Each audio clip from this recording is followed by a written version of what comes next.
If there's one appetizer I'm almost guaranteed to make when we have company, it's this one, and wait till you see the components.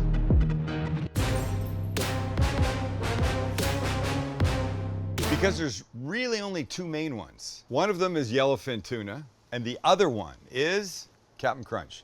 Now, before you run screaming from the room, I've not lost my shit.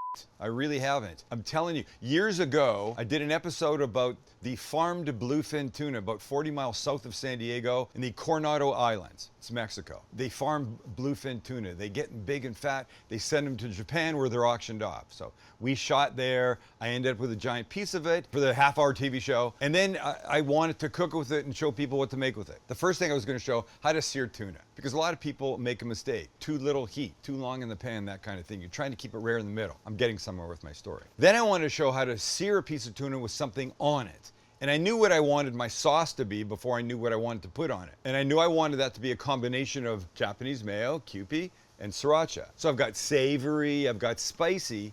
My mind says I want something sweet. And I always go to the simplest thing first. Sugar, I'll put it in sugar, but no, that's not gonna do the right thing. It'll burn and be gross. I open up my pantry and what do I see? This kid staring at me from the lower shelf. Probably Max's. This was years ago when Max was just a little kid running around in diapers, peeing himself all over the house. Diapers. You were probably in diapers then. You got out of diapers when you were what, 11? Something like that? Something like that. I tried it. I'm telling you, it's a dream dish. It's a dream dish for a couple of reasons. A, it's fantastic. The combination, the sweet of the cereal, the crispy on the outside, the savory of the mayo, the spicy of the sriracha. They just come together beautifully. But the other thing I like about it, it sounds terrible. I think Captain Crunch seared tuna doesn't sound very good. So I'm going to show you how good it can be. But the reason we're making it is because Sam the Cooking Guy, the channel you're watching right now, won a Menu Masters Award for digital innovation. Look, there's an organization called Nation's Restaurant News. It's a restaurant trade publication website. They cover chains and restaurants and new food, equipment, stuff like that. Every year they have a Menu Masters event in Chicago. And there's all kinds of big names that are given awards at it. Hall of Fame award this year goes to Nancy Silverton, but Thomas Keller and Jeremiah Tower. The very first fancy restaurant I ever ate at was in San Francisco, owned by Jeremiah Tower. It's called Stars. I remember it like it was yesterday. Anyway, the first year for digital innovation is this year. We get the award. Thank you very much, Maxie. Yeah! Chancey. You! And so at the event, this Captain Crunch seared tuna will be served to the people there. Very proud, very excited, and you're gonna watch me make it, and you're gonna go and you're gonna make it because it takes 2 minutes? Yes. 2 minutes, 3 minutes. There's 1, 2, 3, like 4 ingredients. It's insanely easy and so delicious. Okay, let's start with the tuna because if we don't start, we don't stop. Okay, here's the tuna. I cut it in half, which you can see. You don't have to do that, but when we serve it, I like pieces about this size. That is too big of a piece to eat the way I like to serve it, so you'll see. It all makes sense. So we give it a little neutral oil. This is avocado oil. It's almost like a little bite of sushi. It's like a little bite of sushi. Thank you, Max. With air pockets. Kidding about the air pockets. All right, so a little BFF all the way around. I never knew you hated air pockets so much. Doesn't make sense. You learn something new every day.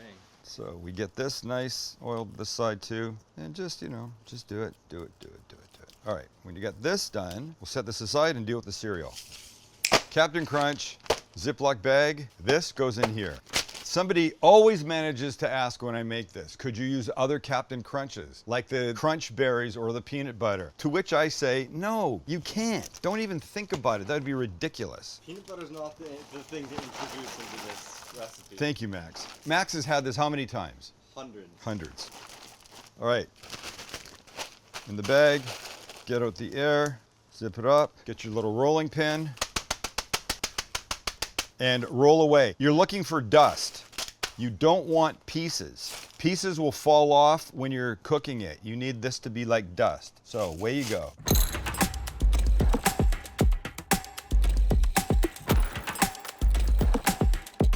And when you're all crushed up, this goes on a plate, or in my case, a baby sheet pan. Beautiful. All right, let's get the tuna and coat it. Pieces in like this. Barking dog next door.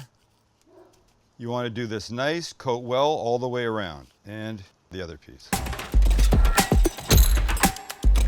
All right, before we cook, we're gonna get our landing spot ready because as soon as it's cooked, we cut and we plate. I'll show you that right now. That's my little serving tray, platter, board. Two things at this point. One is our QP mayo, like this, that we'll do this with. And now you just do this. All right, beautiful. And the second is a little sriracha that we'll do this with. Now that that's done, we can cook. Okay, pan's on the heat, it's hot. Once it's hot, then we add our oil, and again with the neutral oil, kind of a decent amount, good couple glugs. And then in comes our tuna, like this and like this. Now, you want the oil underneath, so kind of move it around. But if you look down here, Max, you can see it's already changing color. And we only want to give it a few seconds on each side. Like what was that, 5? Now we flip. And if you put it to the edges, the oil pools, cooks a little faster there, not that speed is important. Same thing, but now we do the sides. What have we been in the pan? 15 seconds so far, maybe? I told you this was quick. All right, last side. And it smells like Captain Crunch. Craziest thing, man. Smells like Captain Crunch. And as soon as they're ready, we do this. We take them out, we put them on a paper towel to drain a little bit, so you can turn them over like that, and we're ready to serve. Okay, let's just deal with one of the beautiful pieces, shall we? Look at it, Captain Crunch seared tuna. Who knew? But here's the best part. This is what you're going for. Ready? That's what you want. That's how you cook a piece of tuna. Really quick in the pan, and then it keeps it rare. And now we're just gonna cut into pieces like this. Hello, kids. A sharp knife is your friend here, I can tell you that much. Okay, watch this. Get the board back, and now you just do this. You can be as anal as you want. You can be not anal. You can just toss these things on here. I do think it looks pretty when you do it like this. And now, let me just cut a couple more from the other one to fill out our little lineup. Beautiful. Okay, the only thing we want to add to this is a little diced green onion on top.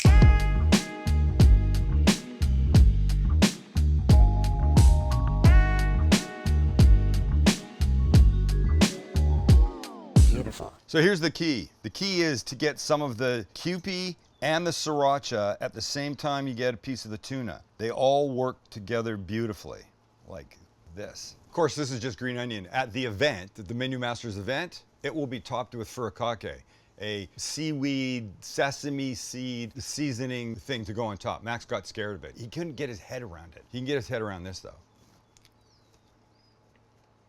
All right. What do you think, buddy? Did I make you proud? Here's the deal. We're shooting this in April. The Menu Masters event in Chicago is near the end of May. So I don't have the award yet. But you can bet when I have it, I will bring it back and we will show you because we like to share these things with you like this. All right, thanks for hanging out. Hit the subscribe button if you haven't. Let us know in the comments what you want us to make. Let me know if you try this. You will not be sorry. I've never once made it when people didn't ask for more and the recipe. And what recipe do you need? It's like 4 ingredients, for God's sakes. We're here for you. A lot of people can't say that. We can.